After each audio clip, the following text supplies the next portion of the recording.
Right, now, our next guest isn't just the king of sketch comedy, he basically invented it. Michael Palin rose to fame as a member of Monty Python, and since then he's done it all, from taking us around the world in 80 days to writing dozens of successful books. Now his new project has brought him back to Australia.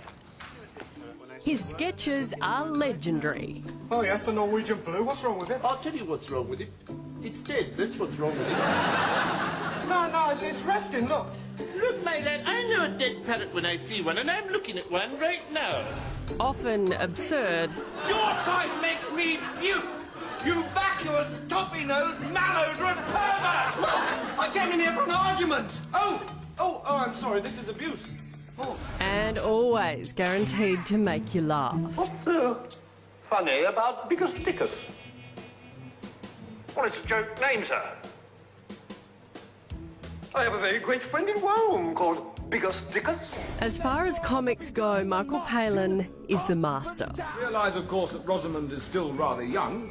Daddy, you make me feel like a child. Oh, yeah, you know, get them when they're young, I know me.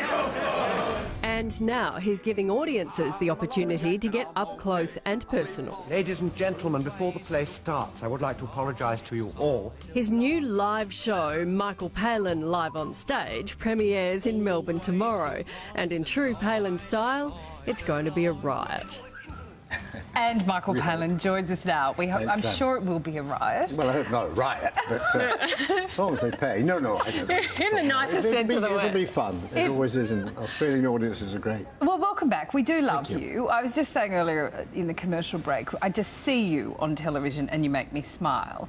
Well, that's nice. You have such a wonderful body work. Now you're doing live shows in Australia. So what's in the live show? Well, it's a two-part. The first part is actually about a book I've just written called Erebus, which is about a ship which went in the 1840s to Antarctica for 4 years, just a sailing ship, ended up in the Arctic, where it was a total disaster. Everyone on board was lost, the ships disappeared into the ice. It's one of the great tragedies. So I wrote this book about Erebus. The first half is just telling the story, a lot of which happens in Australia, especially in Hobart and Tasmania, about this amazing ship and what it did in those at that time in the ice.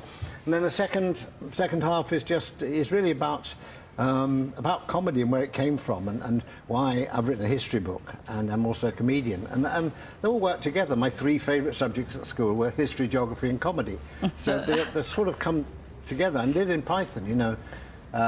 We did two films, both history films of a sort. The Holy Grail was all about King Arthur, Life of Brian, all about the Bible stories. So it's just seeing where that's all come from, where my inspirations come from, and also it's an excuse to show a lot of clips and have a riot of a time. Because when we look at this, packages like this, I mean, so many of us grew up with Python, and all these years later, we still all quote those lines, those famous lines, you know, he's not a messiah, he's a very naughty boy. All those things, we still quote them at parties. Yeah. Why, do you think? Why is it lasting? Well, I don't know. It's very interesting you should say that, because in the Sydney Morning Herald this morning, there's a long editorial about Theresa May and Brexit, likening her plan to a dead parrot. So she's trying to sell this dead parrot. It's never going to work, and it's very well done.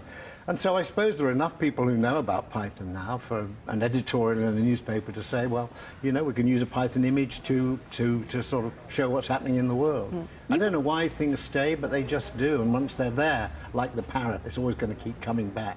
You must have had so much fun writing Monty Python, just sitting in the room and going through history, as you say, which you love, and finding the funny points about it. Yeah. Well, it was great. I mean, the writing period was very short, but very intense, and we'd all get together. And if we were working well, it was really, lots of stuff was coming up. And the great thing about Monty Python, we didn't have sketches with a beginning, middle and end. If you just had a little fragment of an idea, you'd put that in if it was funny, and Terry Gilliam would then cut to something and drop it in a fish tank or whatever. So And did you all know, did you know it was funny? Did you make yourselves laugh in those meetings? Yeah, you know, if it made everybody laugh, what had been written, then, you know, that would go on the gold standard pile. There were some things that didn't make everybody laugh, but the person who'd written it said, this is really funny. That went on the balsa wood pile down below. You had to fight for that. But generally speaking, yeah, it was just, that was the judge of the material. If it made the six of us laugh, it must make at least six other people laugh. Do you have a favourite line or a couple of lines? Well, my favourite is the fish slapping dance, which is a very silly thing.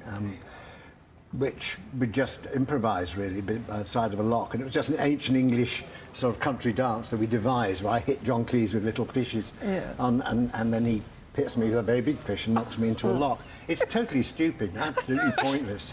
But I can't, you know, I think you could show that to anyone as a sort of to find out if they have a sense of humour, humour detector. Because it is very silly.